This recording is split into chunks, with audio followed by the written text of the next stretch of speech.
pour en finir avec le diabète grâce aux graines de lin. Tout d'abord, si vous ne connaissez pas encore les graines de lin, c'est tout à fait normal.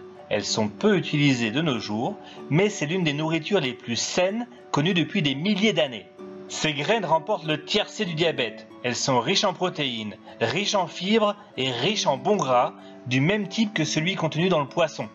Les graines de lin sont également très bonnes pour la santé cardiovasculaire et elles aident à lutter contre le cancer du sein et le cancer de la prostate.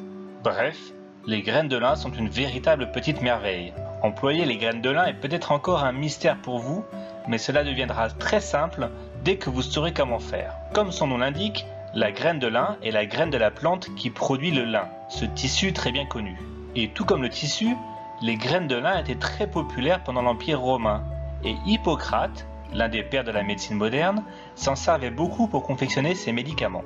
Le très sage Mahatma Gandhi a dit un jour, avec raison, « Partout où la graine de lin deviendra un aliment, la population sera en meilleure santé. » Et encore plus près de nous, le docteur Andrew Weil, un médecin très réputé dans l'alimentation, dit que si nous ne pouvons faire qu'un seul changement dans notre alimentation, il devrait s'agir de se mettre à manger des graines de lin. D'accord, très bien, mais où les trouvons-nous ces petites graines de lin? Et surtout, comment les manger? Eh bien, elles sont maintenant tout simplement disponibles en grande surface, et si vous n'en trouvez pas au supermarché, allez jeter un petit coup d'œil dans les boutiques d'aliments naturels ou les épiceries bio. Les graines de lin existent de deux couleurs, une couleur plutôt dorée et une autre plutôt brune. Les deux couleurs de graines de lin ont en fait les mêmes qualités nutritionnelles, donc vous pouvez juste choisir la couleur que vous préférez. Elles ont un goût très agréable de noisette et elles sont riches en protéines et en fibres. Elles sont aussi une bonne source de magnésium, un minéral qui est très important pour une bonne maîtrise de la glycémie, car il aide les cellules à absorber l'insuline. Plusieurs études ont démontré que le risque de développer le diabète de type 2 monte en flèche lorsque l'apport en magnésium est trop faible. Donc assurez-vous d'en faire le plein.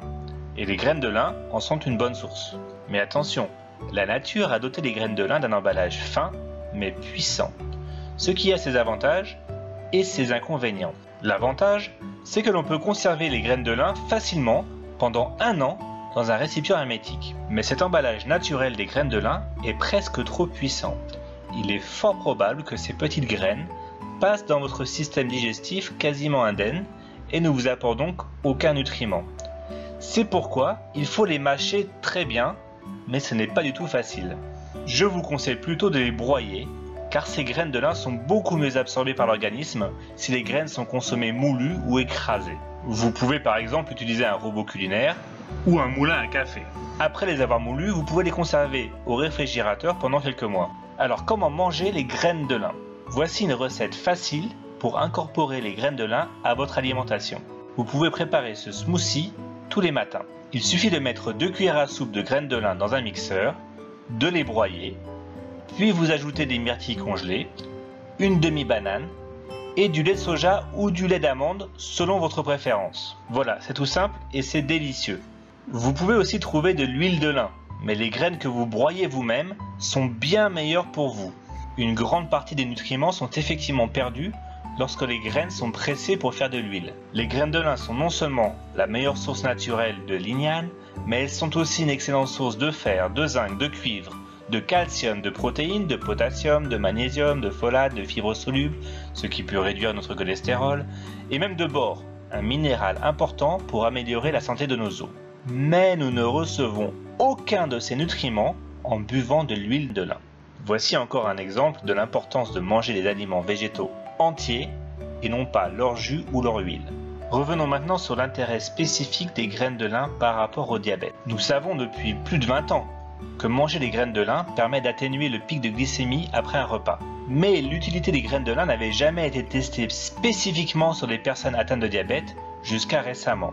Et il a été mis en évidence qu'une cuillère à soupe de graines de lin moulues tous les jours pendant 1 mois entraîne une baisse significative du taux de sucre moyen dans le sang. Et en prime, on observe aussi une baisse des triglycérides et du cholestérol. Alors comment les graines de lin aident-elles à lutter contre le diabète? Eh bien, il semblerait que la consommation de graines de lin peut améliorer la sensibilité à l'insuline.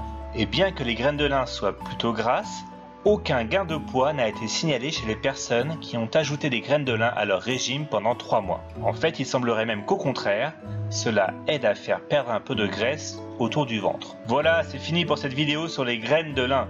J'espère que vous avez appris quelque chose, et si c'est le cas, mettez un petit like sous la vidéo, et n'hésitez pas à vous abonner à la chaîne pour plus de vidéos sur le diabète. À bientôt!